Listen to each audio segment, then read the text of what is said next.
Mutant Ninja Turtles. Teenage Mutant Ninja Turtles. Teenage Mutant Ninja Turtles. Heroes in a half shell. Turtle power. What's going on, everybody? King of Dragons 5000 here, coming at you with another figure review. Today we'll be having a look at the NECA Gamestop exclusive Teenage Mutant Ninja Turtles Splinter from the 1990s movie. And so here we have Master Splinter posing out of the packaging. Before we take a look at the figure, let's actually take a look at what he comes with. Splinter does come with 3 accessories. He does come with a vial of ooze, which does look really nice, and I love the detail on it. He comes with a plastic set of nunchucks, which I kind of wish this had an actual string on it. And then he also does get a slice of pizza. Unfortunately for Splinter, he doesn't get any alternate hands, which I think he kind of needs, because as it is, all the accessories just kind of rest in his hands. You don't really have him holding it. I would like to see some grip hands, just so he can hold some accessories rather than just rest in his hand. But other than that, that's a little bit unfortunate, so let's actually take a closer look at Splinter. And now we have a closer look at Splinter, and I think NECA has done a fantastic job with this figure. I mean, just looking at that, that looks a lot like the movie puppet that they used, and it's just really done well, and the paint on it looks really good. I especially love the detail on the eyes. I think that's probably my favorite part on his face. I don't know, it's really hard to tell. I'll talk about these in a little bit. But as far as the look goes, they pretty much nailed the way he looks in the movie. He has his little goatee right here, and they did add some lighter shades in there to replicate some age.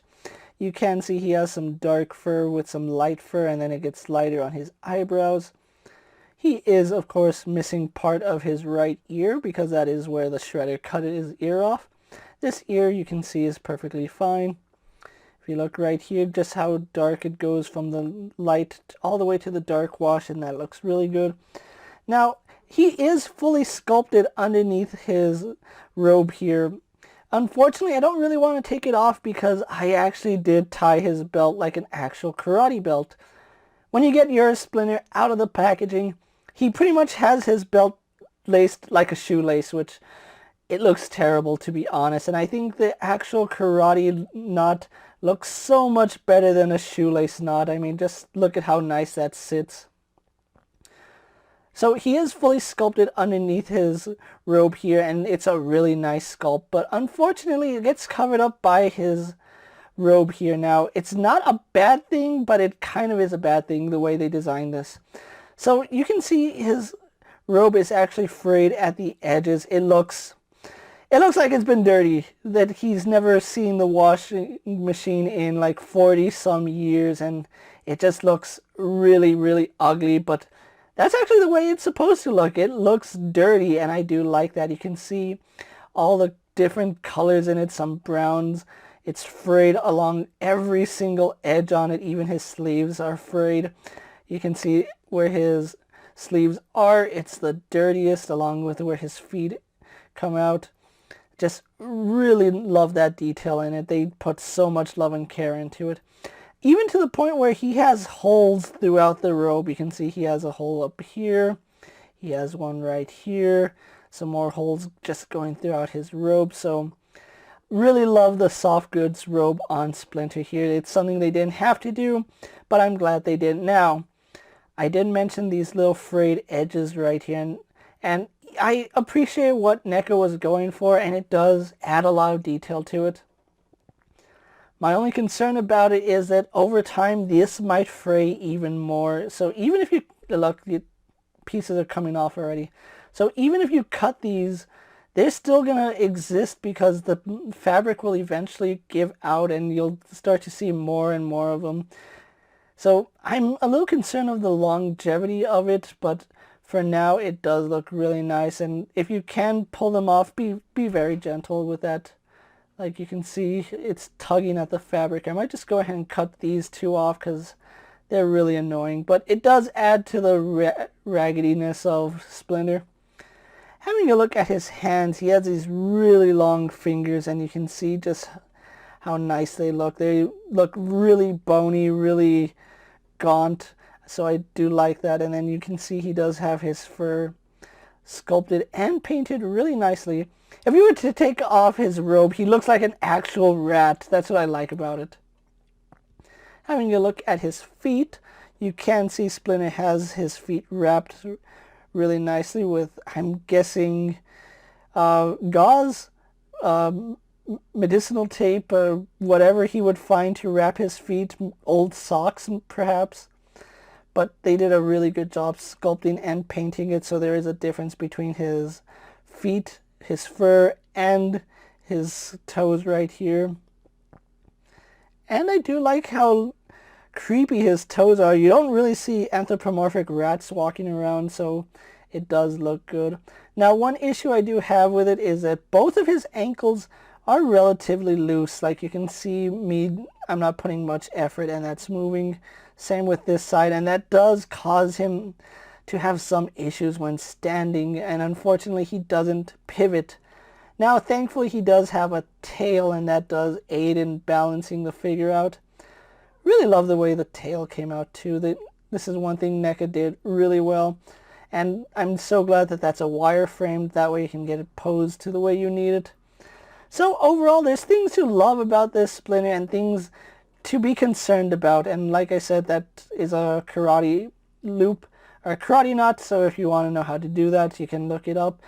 It took me a while to actually get it on something this small, but I am glad I did it.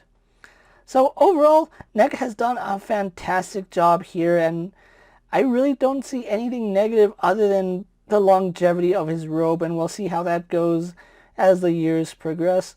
So, with his detail out of the way, let's actually get him compared to other figures you may have in your collection. Here we have Splinter posed next to a Marvel Legends Cyclops and a DC Multiverse Superman by Mattel. Here we have Splinter posed next to a WWE Elite Scale figure and a Mezco 1/12 Collective Popeye the Sailor Man. Here we have Splinter posed next to a Lightning Collection White Ranger and a Star Wars Black Series Mandalorian. Here we have Splinter posed next to Raphael, Leonardo, Donatello, and Michelangelo. And finally, here we have Splinter posed next to the Shredder. And so with the comparisons out of the way, let's actually move on to Splinter's articulation now. He is probably the most articulated from the movie Ninja Turtle figures. Let's actually go through his articulation really fast.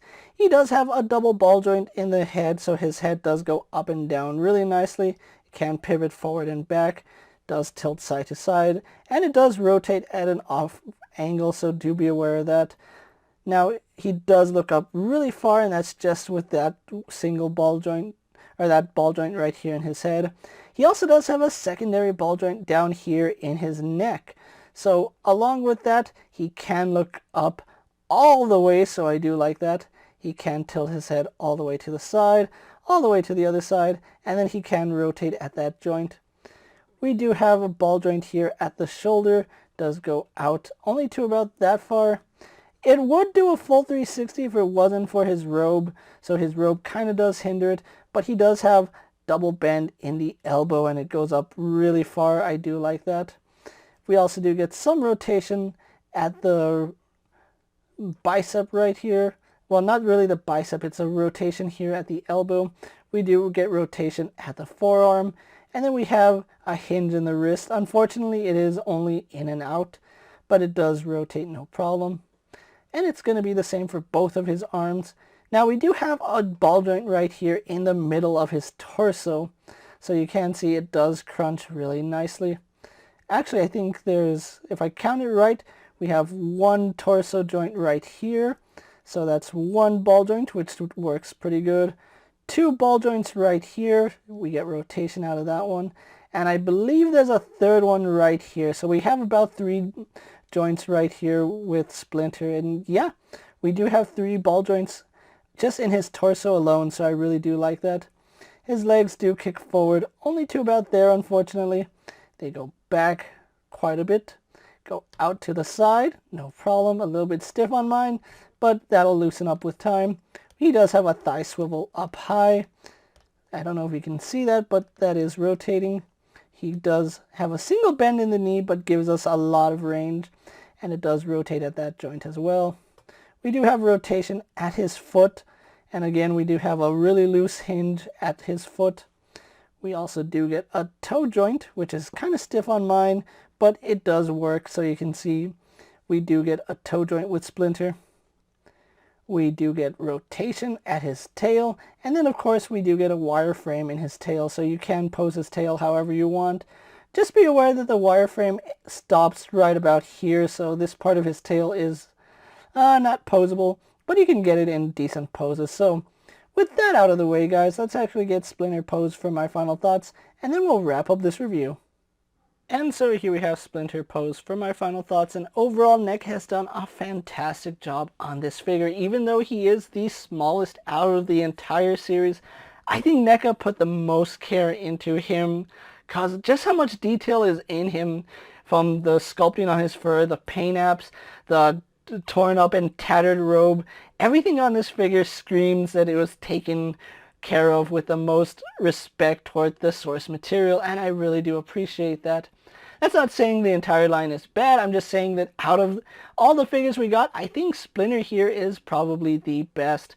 Now, that's not saying he doesn't come without his own issues. I would have liked to see some alternate hands just so he can grab onto his accessories, because as I have him right now, he's basically just balancing the canister of ooze in his hand, and I would have liked to see him with a more firmer grasp on it. Other than that, I think he still came out wonderful. The accessories work for him. I just kind of wish that he came with an actual rope on his nunchucks, just so you could replicate that final scene where he tosses Shredder off the building. Spoiler alert, if you haven't seen it, it's a 30-year-old movie, so go see it already. If you are looking for a Splinter here, he is available only at GameStop and Secondhand Market, which I've already seen Secondhand Market charging $50 for this guy. That is outrageous. I got mine at my local GameStop for $25. I did pre-order them day one, so I kind of did know I was getting them. If you do have them on pre-order, pick them up, because GameStop is notorious for selling your pre-orders to somebody else if you're not there within the first day. So pick this guy up if you have him on pre-order. Keep your eye out on Gamestop.com for when he goes back on stock, because at the time I'm making this video, Shredder, the Foot Soldier, and Splinter here are all sold out at GameStop online. So check regularly, ask around, hopefully you can get them at a reasonable price. With that being said, guys, I'm KingofDragons 5000. Don't forget to like this video, leave a comment, subscribe to my channel. Go ahead and check out all my other action figure reviews, as well as my Ninja Turtle videos. Hopefully you find them informative. As always, if there's a figure you would like to see me review, let me know down in the comments, and if it fits in my collection, I'll definitely have a look at it. While you're at it, check out my Instagram account for new and exciting action figure photos, and as always, ring that bell to be notified every time I upload a video. Until next time, guys, I'll see you later. Take care, everyone.